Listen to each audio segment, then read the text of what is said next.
examina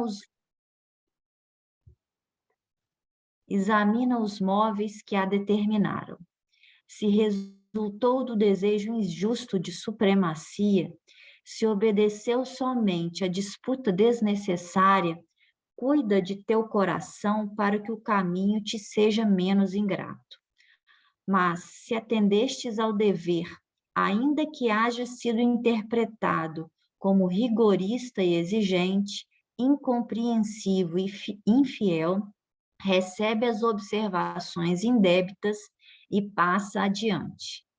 Continua trabalhando em teu ministério, recordando que, por servir aos outros com humildade, sem contendas e vanglórias, Jesus foi tido por imprudente e rebelde, traidor da lei e inimigo do povo, recebendo com a cruz a coroa gloriosa. Acabou aí? Acabou, né? Acabou. Então, aqui ele vem falar, né, de acordo com esse versículo aí de Paulo, que o trabalho de Jesus é infinito, né? Cada um de nós tem uma função a desempenhar dentro da criação divina, né? Cada um foi criado para exercer e dar sua cota de colaboração e cooperação com a obra do Pai.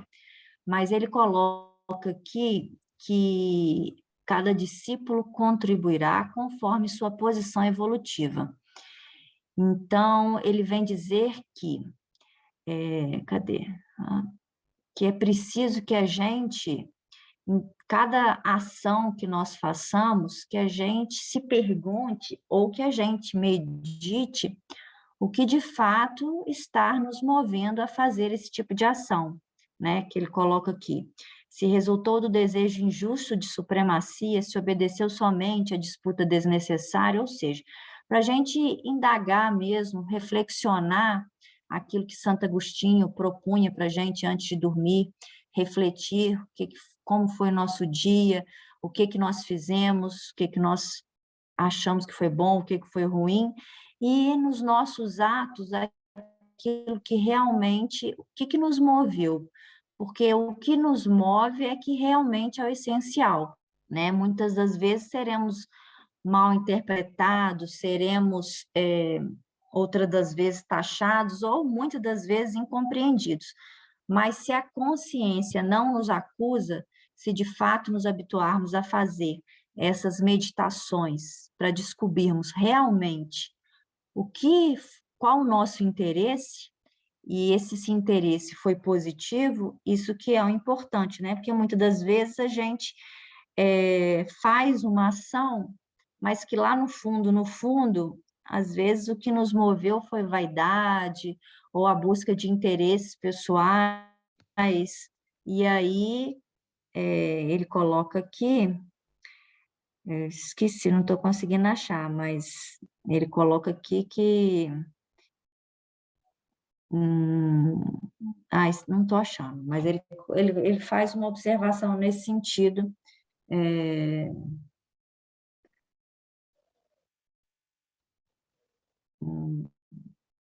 Não achei. Bom, mas Eu acho que foi não a tem problema. continuação do que a Camila colocou, é isso que você quer dizer? Mas se atendeste ao dever, ainda que haja sido interpretada como rigorista e exigente, incompreensível e infiel, recebe as observações indébitas e passa adiante. Que às vezes Não, a gente é mal interpretado, é isso que você quer falar ou não? não, eu estou falando que às vezes a gente faz movido Sim, mesmo por interesse pessoal, né? sim. Por orgulho ou por vaidade, mas eu esqueci, não estou achando a frase que ele fala. Não é o parágrafo acima? É, É assim, ó. Aqui, ó, o Parágrafo apóstolo acima. Paulo compreendeu essa verdade, afirmando que nada deveremos fazer por espírito de contenda e vanglória, mas sim por ato de humildade. é verdade. Não era isso, não, mas não tem problema, não. Bom, mas aí fecha ali. Fala. Não, e aí é isso, né? Fechando, o Emmanuel coloca para a gente, né, no Pensamento e Vida, que uma vez que cumprido o dever, né, a próxima ação, né, algo parecido assim, né, a gente cumpre o dever fielmente, aquilo que ultrapassa o dever bem cumprido começa o ato efetivamente de amor, né? Enquanto estivermos cumprindo apenas nosso dever, nós estamos fazendo mais que obrigação. Fazemos mais quando nós fazemos além daquilo que seria de se esperar, né? Mas é isso. Alguém gostaria de fazer algum adendo, alguma outra colocação que queira? Camila, você pode também fazer suas colocações ou né, questionamentos também, João. Né? Eu acho que, Camila, se você pode tirar o texto da tela, que aí as outras pessoas também podem, se quiserem, se colocar. E aí vamos para isso, vamos para o nosso lar. Algum de vocês com alguma colocação? Quem é que está sem o livro? João, você está com o nosso lar aí para acompanhar? Só a Camila que está sem. A Camila está com, eu digo, a Carolina, né? Acho que, de repente, a Camila pode ser... Você vai conseguir compartilhar também, Camila? Não tem Esse eu não tenho problema. baixado, mas se quiser eu procuro aqui agora e já Não, sem baixo. problema. Não, senão você não vai nem se conectar direitinho. Então, Camila, você começa a leitura, aí uma leitura mais pausada, que aí as pessoas vão acompanhando direitinho. Capítulo 2. Clarencio. Suicida, suicida, criminoso, infame. Gritos assim cercavam-me de todos os lados. Onde os sicários de coração emperdenido? Por vezes enxergava-os de relance, escorregadios na treva espessa, e quando meu desespero atingia o auge, atacava-os, mobilizando extremas energias. Em vão, porém, esmurrava o ar nos paroxismos da cólera. Gargalhadas sarcásticas feriam-me os ouvidos, enquanto os vultos negros desapareciam na sombra. Para quem apelar? Torturava-me a fome, a sede me escaldava. Comezinhos fenômenos da experiência material patenteavam-se-me aos olhos. Crescera-me a barba. A roupa começava a romper-se com os esforços da resistência, na região desconhecida. A circunstância mais dolorosa, no entanto, não era o terrível abandono a que me sentia votado, mas o assédio incessante de forças perversas que me assomavam nos caminhos ermos e obscuros. Irritavam-me, aniquilavam-me a possibilidade de concatenar ideias. Desejava ponderar maduramente a situação, esquadrinhar razões e estabelecer novas diretrizes ao pensamento. Mas aquelas vozes, aqueles lamentos misturados de acusações nominais desnorteavam-me irremediavelmente. Que buscas, infeliz? Aonde vais, suicida? Tais objurgatórias, incessantemente e repetidas, perturbavam-me o coração. Infeliz, sim, mas suicida, nunca. Essas increpações, a meu ver, não eram procedentes. Eu havia deixado o corpo físico a contragosto. Recordava meu porfiado duelo com a morte.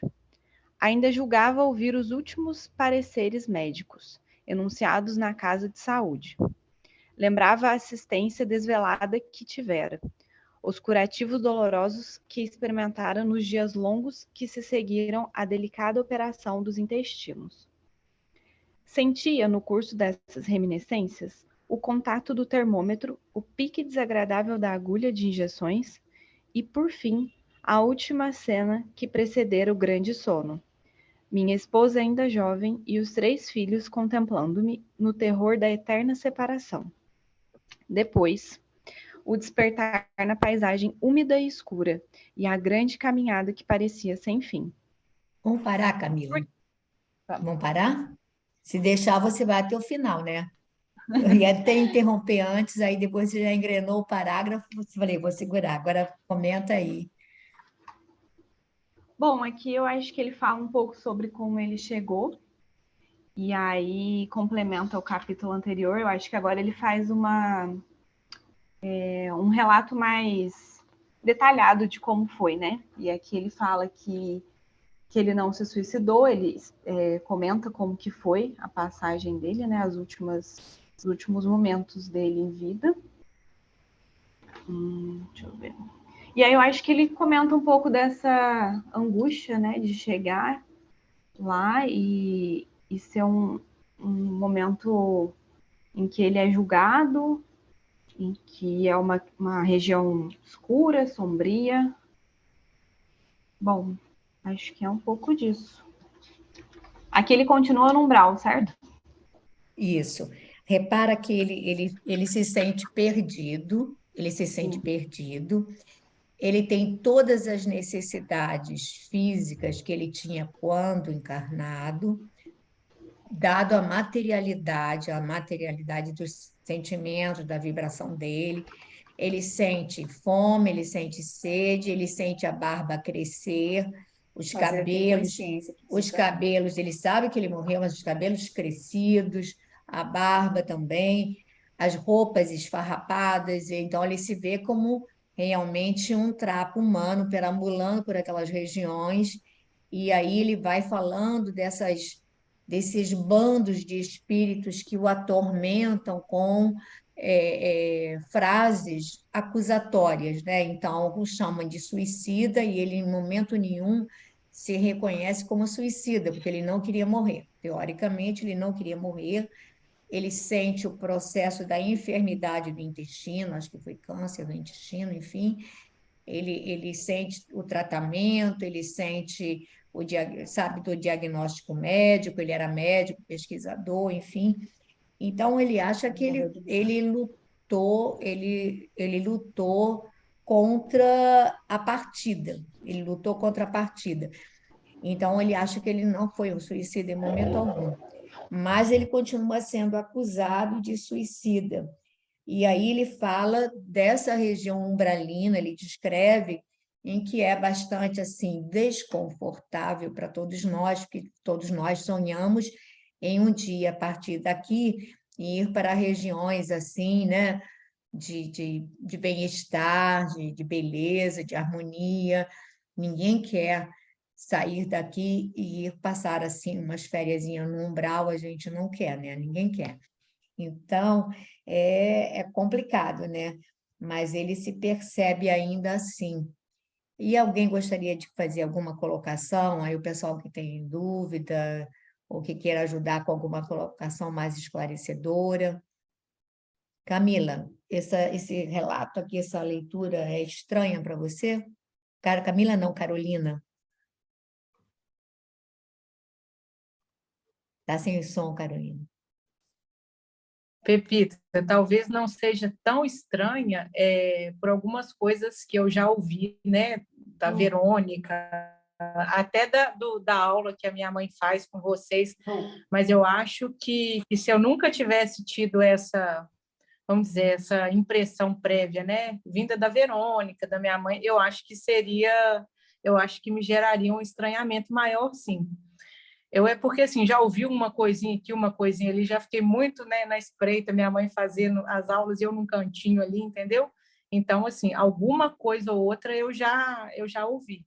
Mas eu acho que se eu não tivesse vamos dizer, esse contatinho, por mínimo que seja, eu acho que talvez me gerasse um pouco mais de estranhamento. Né? É muito diferente, né, do que a gente, eu como, né, católica, é muito diferente do que a gente, né, do que a gente aprendeu, do que a gente ouviu, né? Mas no meu caso especificamente, não tanto por conta disso, desse contato anterior. Bom, João, você quer fazer Tânia alguma ficou colocação? com uma cara preocupada. Hã? A Tânia ficou com uma cara meio de assustada, hein? Não. Já tenho um certo conhecimento a respeito disso, né? Porque, como eu já mencionei para a Pepita, além da Natane, né, ter feito todos esses estudos, também a minha mãe também lia muito a respeito e a gente sempre comentava assim em casa, né, em roda, a mãe e as filhas, né, sempre a gente comentava a respeito disso tudo. Então, eu já tinha certo conhecimento. Que bom. João, você quer continuar a leitura? Alguém mais quer falar alguma coisa? Senão a gente continua a leitura. Vocês estão me ouvindo? Eu acho que a nossa internet aqui deu um tchuk-tchuk. João, quer continuar a Acho que a leitura? Pepita congelou. Voltou acho- agora. Voltou. Agora Então, tá. O João ia falar. Verônica, qualquer coisa, vai fazer igual à tarde. Você, por favor, assuma aí e vai comandando o povo aí. João, você quer continuar a leitura? Sim. A gente pega o telefone. Acho que agora deve estar melhor. Porque a pecha de suicídio, quando fora compelido a abandonar a casa, a família e o doce convívio dos meus. O homem mais forte conhecerá limites à resistência emocional. Firme e resoluto a princípio, comecei por entregar-me a longos períodos de desânimo, e longe de prosseguir na fortaleza moral, por ignorar o próprio fim, senti que as lágrimas longamente represadas visitavam-me com mais frequência, extravasando do coração. A quem recorrer? Por maior que fosse a cultura intelectual trazida do mundo, não poderia alterar agora a realidade da vida. Meus conhecimentos, até o infinito, semelhavam-se a pequenas bolhas de sabão levadas ao vento impetuoso que transforma as paisagens. Eu era alguma coisa que o tufão da verdade carregava para muito longe. Entretanto, a situação não modificava a outra realidade do meu ser essencial. Perguntando a mim mesmo se não enlouquecera, encontrava a consciência vigilante, esclarecendo-me que continuava a ser eu mesmo, com o sentimento e a cultura colhidos na experiência material. Persistiam as necessidades fisiológicas, sem modificação. Castigava-me a fome, todas as fibras, e nada obstante o abatimento progressivo não me fazia cair definitivamente em absoluta exaustão. De quando em quando deparavam-se verduras que me pareciam agrestes, em torno de humildes filetes d'água a que me atirava sequioso. Devorava as folhas desconhecidas, colava os lábios à nascente turva, enquanto me permitiam as forças irresistíveis a impelirem-me para a frente. Muita vez suguei a lama da estrada, recordei o antigo pão de cada dia, vertendo copioso pranto. Não raro, era imprescindível ocultar-me das enormes manadas de seres animalescos que passavam em bando, quais feras insaciáveis. Eram quadros de estarrecer. Acentuava-se o desalento. Foi quando comecei a recordar que deveria existir um autor da vida, fosse onde fosse. Essa ideia confortou-me. Eu, que detestara as religiões do mundo, experimentava agora a necessidade de conforto místico. Médico extremamente arraigado ao negativismo da minha geração, impunha-se-me atitude renovadora. Tornava-se imprescindível confessar a falência do amor próprio, a que me consagrara orgulhoso. Quer que para aqui, Pepita? Queria que você parasse e comentasse esse trecho.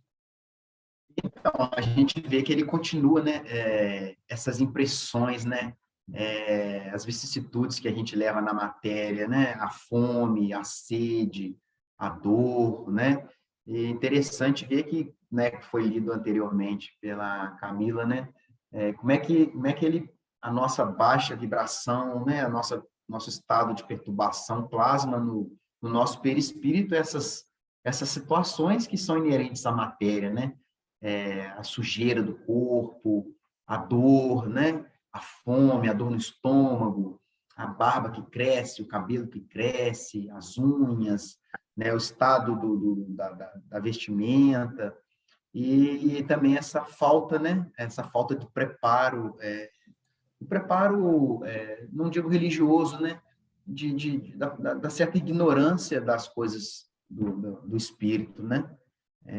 Como é que isso também agravou a situação dele ali, né? E esse estado permanente dele, né, de perturbação, ele se viu nessa necessidade dessa busca, né, de algo que transcende a matéria, né?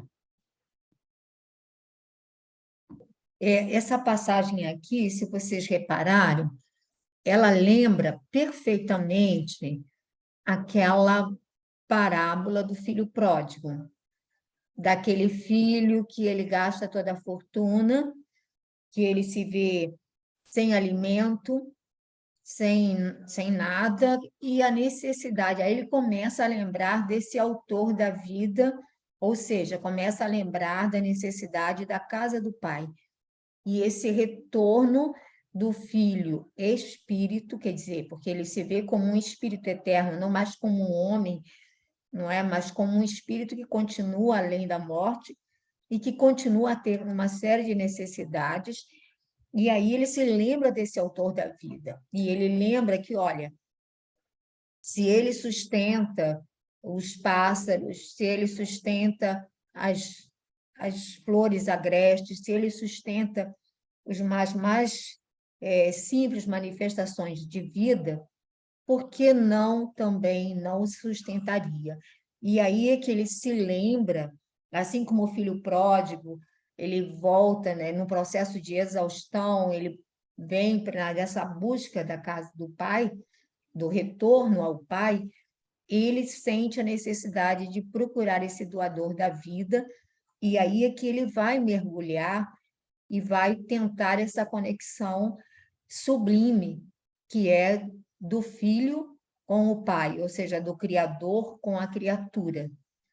E como nós todos somos essência divina, toda vez que nos afastamos dessa fonte divina, nós nos sentimos pessoas, digamos assim, mais áridas, mais irritáveis, mais insatisfeitas, porque não nos sentimos plenos, não nos sentimos identificados com esse nosso Criador, que é a fonte perene de toda a energia, digamos assim, revigorante, criadora, não é? Nós temos essa necessidade. E enquanto nos sentimos tão envolvidos com as coisas do mundo, não prestamos atenção nisso.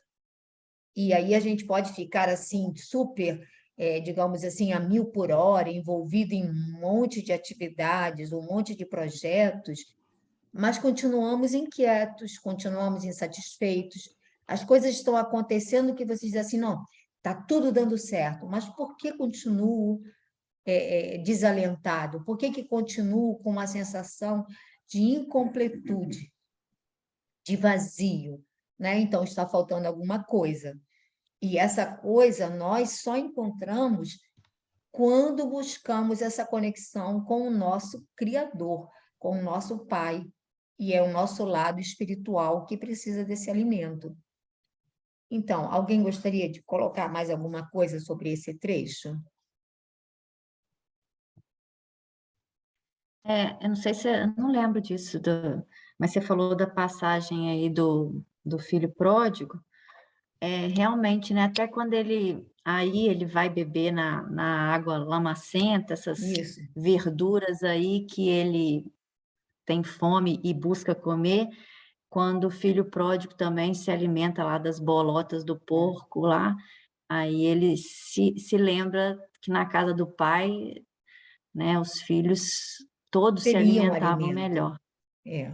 É, E eu acho sim. importante, eu nem me lembro se na nossa primeira leitura nós fizemos essa conexão, porque eu digo que a Não cada lembro leitura também. que a gente faz, a gente é como se fosse assim uma conexão que se estabelece e as coisas vão fluindo. Então, hoje, assim, quando dei a leitura aqui, rapidamente falei, gente, mas isso é a parábola do filho pródigo. Está aqui, assim, muito reproduzida, né? A gente se identifica plenamente, né? Então, vamos lá prosseguir aqui a nossa leitura. Agora falta ter pouquinho. Tuane, você quer ler um pouco? Sim, posso ler. E quando as energias me faltaram de todo, quando me senti absolutamente colado ao lado da terra, sem forças sem forças para reerguer-me, pedi ao Supremo Autor da natureza me estendesse as mãos paternais em tão amargurosas emergência. Quanto tempo durou a rogativa? Quantas horas consagrei à súplica de mãos postas, imitando a criança aflita? Apenas sei que a chuva das lágrimas me lavou o rosto, que todos os meus sentimentos se concentraram na prece dolorosa. Estaria, então, completamente esquecido? Não era. Igualmente, filho de Deus. Embora não cogitasse de conhecer-lhe a atividade sublime, quando engolfado, nas vaidades da experiência humana, porque não perdoaria o eterno Pai, quando providenciava Nino as aves inconscientes e protegia bondoso a flor tenra dos campos agrestes. É preciso haver sofrido muito para entender todas as misteriosas belezas da oração. É necessário haver conhecido o remorso, a humilhação, a extrema desventura para tornar com eficácia o sublime elixir da esperança. Foi nesse instante que as neblinas espessas se dissiparam e alguém surgiu, emissários do céu. Um velhinho simpático me sorriu paternalmente, inclinou-se, fixou os meus grandes olhos lúcidos e falou: coragem, meu filho, o Senhor não te desamparará. E que eu parei aqui? Pode, agora é muito rapidinho, agora é só tá. Fechamento, acho que dá para Eu terminar. não tinha visto o restante, desculpa. Amargurado, pranto banhava-se a alma toda, emocionado. Quis traduzir meu júbilo. Comentava a consolação que me chegava, mas reunindo todas as forças que me restavam, pude apenas inquirir. Quem sois, generoso emissário de Deus? O inesperado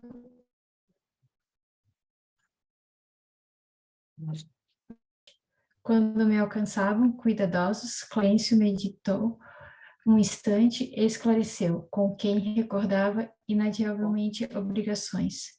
Vamos sem demora. Preciso atingir nosso lar, com a presteza possível.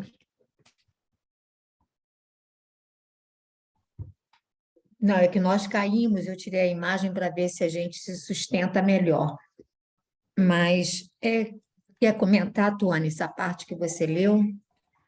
Então, esse capítulo para mim é bem desafiador, né? Porque eu nunca tinha tido esse tipo de ideia ou noção. Então, aqui eu começo a perceber que ele começou a entender tudo que ele estava passando e começou a refletir, a ponderar as coisas. Então, as coisas começaram a clarificar, tipo assim, ficar claro para ele. Ele começou a ver a sair do grau, e daí onde ele começou a ter a busca das pessoas para ajudar ele, que seria onde se diz, no nosso lar, né? Onde seria a área mais calma, seria assim? É muito novo, é tudo muito novo para mim, Na é difícil realidade, explicar. na realidade, ele diz uma parte bem importante quando ele diz que é só quem já sofreu muito e Isso. se entrega a uma oração sentida pode avaliar o poder que tem a prece quando ela é profunda e verdadeira para o ser, né? Quer dizer, ele ali, quando ele chegou assim ao extremo do sofrimento para ele, quando ele resolve de fato, quer dizer, ele ficou perambulando até que ele resolveu buscar o auxílio divino com o coração de verdade. Aí ele se entrega a uma prece que ele não sabe quanto tempo durou, porque foi algo assim de coração, foi algo em que a criatura entra num processo de êxtase nessa busca do Pai. E tão logo ele fez a prece, Clarencio, que é um dos ministros, né, de Nosso Lar, a gente vai ver isso para frente, ele vai lá e o recolhe. Então, a partir daquele momento da prece, ele é retirado do umbral e é aí que ele vai hospedar-se em Nosso Lar. E aí começa toda digamos assim, a narrativa dele, da experiência dele nessa vida do além, e é aquela vida, digamos assim, que a gente fica assim, maravilhado, que aí é uma outra frequência. Mas ele fez questão de fazer esses 2 capítulos iniciais um retrato do que seria uma região umbralina, e ainda é um retrato suavizado, né? Suavizado. Mas já eu acho que é importante esse processo, né? Quer dizer, essa conexão com a parábola do filho pródigo, e eu, assim, insisto muito nessa parábola, e eu falo isso muito com os nossos jovens, né, no nosso grupo jovem, nossas crianças, porque, às vezes, nós cometemos atos dos quais nos envergonhamos, dos quais, às vezes, nos punimos, né? E ficamos com sentimento de culpa e achamos que não temos remissão. Então, todos nós, se não foi agora, em outras etapas, é comum que a gente, quando se reconhece como alguém que infringiu a lei e que causou dano ou sofrimento a outra pessoa, é natural que a gente queira muitas vezes se punir. E o que a gente aprende é que todos nós somos profundamente amados, né? O pior dos piores, né, seres ou criminosos, eles um dia também terão assim o seu ponto de, digamos assim, de convergência para o bem. Então, o que a gente aprende com os espíritos é o seguinte, é que o remorso tem que ser aquela campainha que toca, é importante para nos dizer que, olha, erramos, Precisamos mudar. precisamos mudar.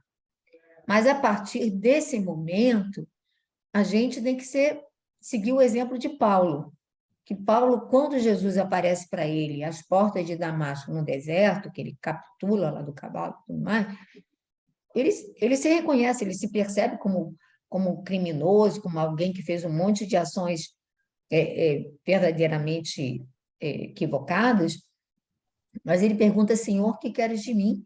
E toca o barco, sem ficar olhando para trás, né? Porque às vezes a gente se paralisa curtindo o remorso, o sentimento de culpa por algo que não tem mais remédio. Eu estou agora com um sentimento de culpa porque eu não dei toda a atenção que eu devia ao meu pai, que faleceu, ou à minha mãe, ou enfim, coisas desse tipo. Aí você fica se amargurando, e aquilo não vai resolver. Então, o que os nossos, assim, as orientações espirituais que a gente vê nos livros, é que a gente acorde com esse sentimento de remorso, mas parta para a ação da reparação, que isso que é importante. Ficarmos indefinidamente curtindo o sentimento de culpa, não sou digno, não nos levará a lugar nenhum. E isso é algo muito importante. Basta que a gente sinalize que quer, né, retornar à casa do Pai, para que o Pai venha correndo de braços abertos para dizer: venha, meu filho, eu estou aqui, te esperando. Isso para todos nós, né? E eu acho que isso é importante para nós, e porque sempre haverá ao nosso lado alguém numa situação dessas. E é importante que a gente não diga, fulano merece, está passando por isso, mas bem que. Não, a gente tem que aprender, né, com eles a ter complacência, que é uma coisa que às vezes nos falta também, né? Então, quem gostaria de falar alguma coisa? Pepita, não sei se você já falou, deu uma saidinha ali, mas acho importante você falar, né, que essa passagem que ele teve ali, que ele chama de umbral, não é castigo, né? Você já Não. ressaltou essa questão aí do sentimento de culpa, que muitas vezes paralisa e que faz com que, né, fique mais adensado, mas assim, não é um castigo ou uma necessidade imposta por Deus, né? É uma circunstância que foi formatada, não sei se é a palavra adequada, por ele mesmo, né? Uma das razões seria essa consciência de culpa, mas quando a gente desencarna, todos nós levamos ou passamos para o lado de lá com o nosso peso específico, né? Digamos assim, né? Com o peso, a nossa densidade. E essa densidade é que vai determinar para onde a gente vai, né? Se você achar que deve comentar alguma coisinha nisso. Frequência vibratória. Então, essa frequência vibratória é que vai nos conectar com aqueles que estão afim conosco, né? Mas o importante, gente, se um de nós desencarna e se vê numa situação, porque todos nós, eu acho que não tem aquela pessoa, na nossa condição de pessoas normais, que ao término da jornada, hoje a gente fazer uma retrospectiva da vida, a gente não diga, nossa, ali eu não devia ter puxado o rabo do gato, ali eu não devia ter feito isso, puxa, aqui naquele momento a minha fala não foi caridosa. Eu acho que vão aparecer uma série de situações em que a gente não agiu da melhor forma possível. Então, antes que a gente entre num processo de, eu, né, perdi a oportunidade, eu não fiz, que a gente, eu digo sempre, vamos apelar, nos lembrar que Deus é Pai, que Deus é rico de misericórdia, rico, e que Ele certamente, Ele não quer a nossa punição, Ele quer a nossa redenção, é diferente. Então, que a gente fica ali se lamentando, se lamuriando, às vezes, dependendo da situação a que estejamos presos, claro que vai ser uma coisa mais difícil, mas ele quer que a gente, olha, tá bom, eu não posso mudar, como diz o Chico, eu não posso ir lá atrás e mudar o que já fiz, mas eu posso fazer diferente daqui para frente. Então, a prece, essa oração que ele faz e que ela funciona em cada momento da nossa vida, funciona, gente. A prece não é a prece decorada. Eu sei que vocês são católicos, eu sei que vocês rezam o terço, nada contra. Mas, gente, tem hora que você fica repetindo, né? Eu já fui católica, eu já fiz catecismo, eu já participei das novenas com a minha mãe. Minha mãe era católica ferrenha das novenas. Mas chegava uma hora que a gente, às vezes você não sabia nem que estava, se não tivesse lá a continha, você que vai no automático, você não sabe nem o que você está dizendo, você está repetindo aquilo automaticamente. E eu acho que a gente precisa ter conversas com Deus, conversa mesmo, sabe? Senhor, estou sentindo isso, estou com esse sentimento no coração, me ajuda a tirar, ou me ajuda a remover, ou me ajuda a entender, estou com uma implicância gratuita, não consigo olhar aquele vizinho, ai, me tem alguma coisa estranha, me ajuda a lidar com isso. A gente precisa conversar com ele, mas conversar sem ser no automático, de alguém que abre o coração, que aí a gente se percebe também com as limitações nossas. Gente, e faz um alívio enorme, sabe? A gente, às vezes, tira um peso. Então, a gente precisa ter essas conversas com Deus. Aquela conversa que não é o automático, sabe? É no manual mesmo. Você vai lá e conversa com ele, fala das tuas angústias, e fala dos teus receios, e fala das tuas preocupações.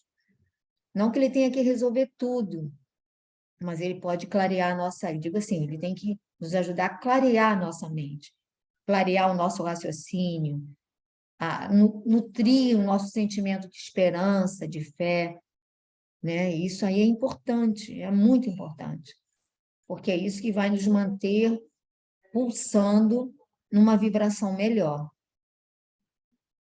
Thelma, você quer falar alguma coisa? Estou vendo você assim, tão preocupada, assim, olhando para a gente. Tranquilo, Thelma?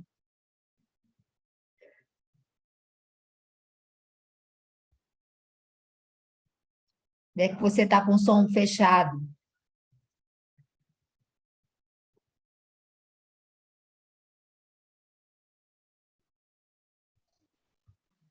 Bom, enquanto a Thelma se acha lá, alguém quer colocar alguma coisa?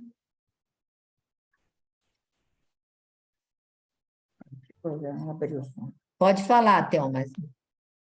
Não, só estou ouvindo e vou continuar ouvindo. Tá ótimo. Então, Tânia, tudo bem? Tudo certinho. Tudo certinho? Pode continuar com o seu texto, nada contra no seu texto, mas digo assim, é diferente. Faz a sua conversa com Deus, que o resultado, sabe, é muito importante. Apesar do texto, Pepita, Você está com o som fechado? Fechou. não. Agora abriu. Eu faço as minhas conversas de pé de ouvido com ele também, sabe? Porque ele é um pai muito especial. E a gente tem que ter essa conversa, não é só na decoreba, não. O que eu acho que acontece muitas vezes é para algumas pessoas católicas que eles ponderam, eu faço o terço, eu participo, eu vou à missa todo no domingo, mas eles não têm essa conversa, né? Eles não têm esse diálogo. Eles acham que estando presente na missa é o suficiente, e às vezes não é isso, não é o estar de corpo, né? Tu tens que estar com a de mente. Eu digo que o nosso Coração. terço a gente tem um grupo de terço, mas são os tios.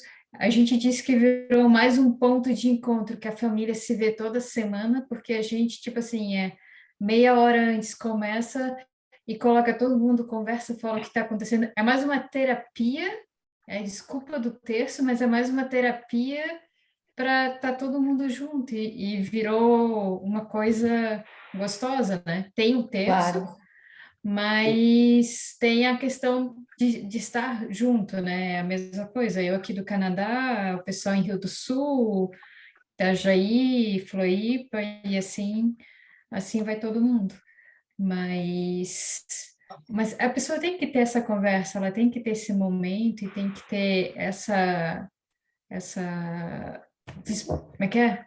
Amplitude de poder conversar e trocar uma ideia para esclarecer, né, as angústias que a pessoa está passando. Só rezar o Pai Nosso, Ave Maria, não vai ajudar. Então, alguém mais gostaria de fazer alguma colocação? Temos minutinhos. Temos 13 minutinhos ainda.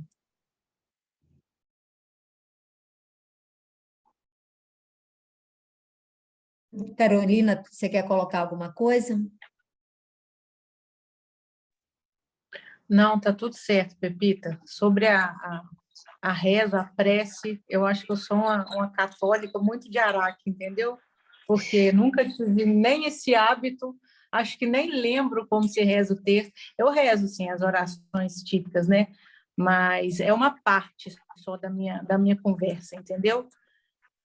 Talvez o principal não seja a oração, né? O texto pré-fabricado, não. O principal é o que eu falo ali, vamos dizer, né? Além disso. Mas sempre muito cuidadosa, assim, se eu estou rezando aquele texto pré-fabricado, eu me atenho muito no que eu estou falando, entendeu? Cada palavrinha que eu estou falando ali, eu estou atenta nela, mas é sempre só uma parte. Sempre tem muita coisa antes e muita coisa depois, entendeu? Na hora que eu estou de noite lá quietinha, não é só isso, não. Que bom. Camila, você quer fazer alguma colocação? Eu acho que a gente já fala muito sobre isso, mas essa questão de se conhecer e de se entregar para isso, de ser verdadeiro, né? Tanto na oração quanto nas atitudes mesmo. E aí fazendo um paralelo com outro livro. Eu acho que é isso. Acho que a gente vive num tempo muito corrido, as coisas acontecem e aí a gente acaba levando muito no automático. Mas eu acho muito importante parar, né?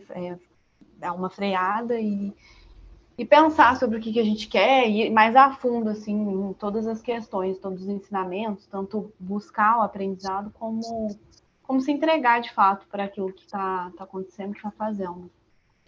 Mas eu acho que, no geral, é isso. João, você quer fazer algum comentário, alguma colocação? É isso mesmo que a gente estava falando, né? Não tem, eu acredito que não tem uma fórmula, né? Nada assim. Acho que as coisas não devem ser engessadas, né? Não tem uma fórmula para você conversar com Deus, né?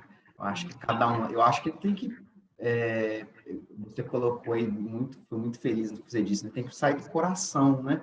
Então, se a gente né, a gente nos conectamos, elevamos o nosso pensamento e aquilo parte do coração, não tem uma fórmula, né? Palavras, né? Duração, porque a minha prece que eu peço a Deus tem que durar tantos minutos, sabe? Eu acho que se é realmente sentido, né? E parte aquela conversa, parte do coração, ela tem valor, né? Do que às vezes algo muito recitado, e às vezes a gente, né, fala do católico, né, que vai na missa e tal, mas lá no Missionários da Luz, né, aquela parte que eles vão naquela casa, que não lembro qualquer, não sei se era Alexandre, né, que fala com o André Luiz, olha, percebe lá que aqueles espíritas estão ali. Ele está ali na hora da prece, mas está com a cabeça em casa, com a conta, com problema não sei aonde, então não está realmente ali, né, inserido ali, não está conversando, né? Está só de corpo presente, como a gente fala, né? Então, acho que a gente tem que, né, nesses momentos, né, nosso, íntimo, a gente tem que realmente nos entregarmos ali, né? Cada um com a sua particularidade ali. Verônica, alguma colocação? Falta você e a Babi para fazer alguma colocação. Não. Acho que o essencial é aquilo que você sempre fala, né? Do termômetro ser a nossa emoção, né?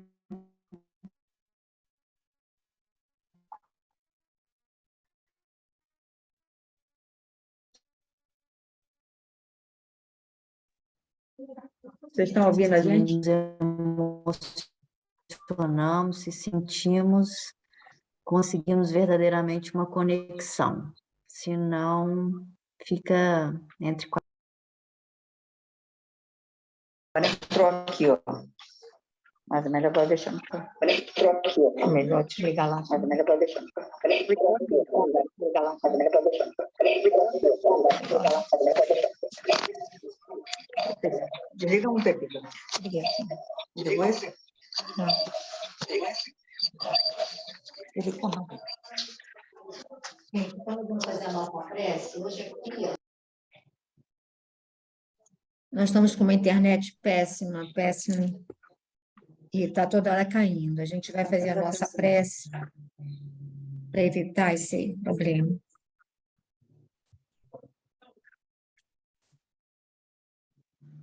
Então, Senhor Jesus, Mestre amado, queridos amigos espirituais, nós rogamos a vossa intercessão, pedindo que possais abençoar a cada lar aqui conectado. Te pedimos, Senhor, que envolvas o lar de cada um.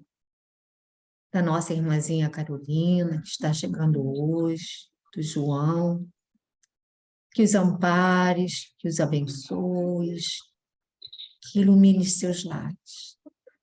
Mas pedimos igualmente pelo lar da Thelma, da Tânia, da Tuane, da Camila, da Verônica. Pedimos pelo nosso lar, pela nossa família que aqui está reunida, Te pedimos, Senhor, que abençoes a todos os irmãos que em espírito se encontram vinculados a nós, para que eles sejam igualmente envolvidos nas tuas vibrações amorosas, para que eles se sintam acolhidos e amparados, para que eles tenham a certeza de que são amados e que não estão sós. Abençoa, Senhor, aos nossos amores que já se encontram na pátria espiritual, aqueles que vêm à nossa mente nesse momento, não apenas a nossa, Natânia, não apenas os nossos amigos, os nossos pais, os nossos amigos de jornada, mas aqueles que estão vinculados a nós de outras etapas. Que nossos vínculos sejam abençoados, que os laços de amor sejam fortalecidos e que nós possamos estar atentos para aproveitar cada momento com aqueles que estão ao nosso redor, com aqueles que nos cercam, que possamos aproveitar cada experiência para estreitar laços de afeto, de entendimento, de perdão. Abençoa-nos, Senhor. Renova-nos a fé e a esperança, a certeza de que estás no leme das nossas existências, das nossas vidas. E assim, Senhor, estende-nos as mãos, porque juntos a Ti seremos fortes, seremos melhores, procuraremos seguir Teus passos com mais determinação. Muito obrigada, Senhor. Que assim seja.